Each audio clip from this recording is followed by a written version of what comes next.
Halo semuanya, ketemu lagi sama aku. Nah, di sini aku bakal membahas materi mengenai metode pengembangan sistem akuntansi. Nah, metodologi pengembangan sistem adalah langkah-langkah yang dilalui oleh analis dalam mengembangkan sistem informasi pengembangan. Sistem akuntansi ini dilaksanakan melalui 3 tahap utama. 1. Analisis sistem atau sistem analisis. Nah, sistem analisis ini juga terbagi menjadi 4 tahap. Yang pertama adalah analisis pendahuluan yang umumnya didahului dengan diterimanya surat permintaan jasa pengembangan informasi.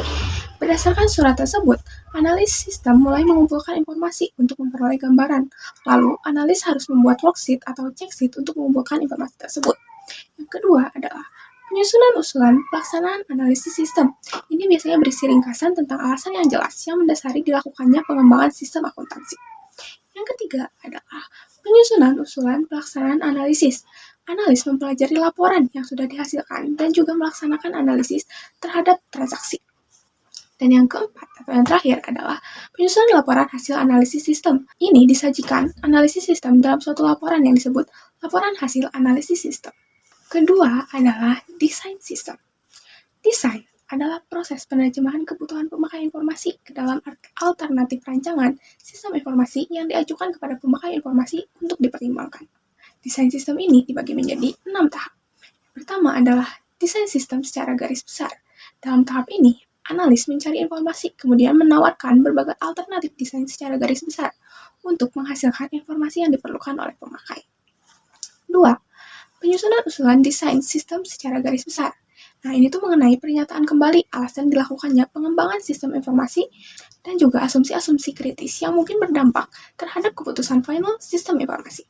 Ketiga adalah evaluasi sistem. Ini menentukan persyaratan yang harus dipenuhi oleh blok teknologi. Dan yang keempat adalah penyusunan laporan final desain sistem secara garis besar. Ini tuh merupakan hasil diskusi antara pemakai informasi dengan analis sistem. Dan yang kelima adalah desain sistem secara rinci, melakukan desain secara rinci untuk memenuhi kebutuhan informasi para pemakainya. Dan yang terakhir adalah penyusunan laporan final, desain sistem secara rinci. Ini tuh disajikan dalam dokumen tertulis yang disebut laporan final desain secara rinci. Nah, yang terakhir merupakan puncak segala kegiatan pengembangan dan perancangan sistem informasi, yaitu implementasi sistem. Implementasi adalah pendidikan dan pelatihan pemakaian informasi, pelatihan dan koordinasi teknisi yang menjalankan sistem pengujian yang baru, dan pengubahan yang dilakukan untuk membuat sistem informasi yang telah dirancang menjadi dapat dilaksanakan secara operasional.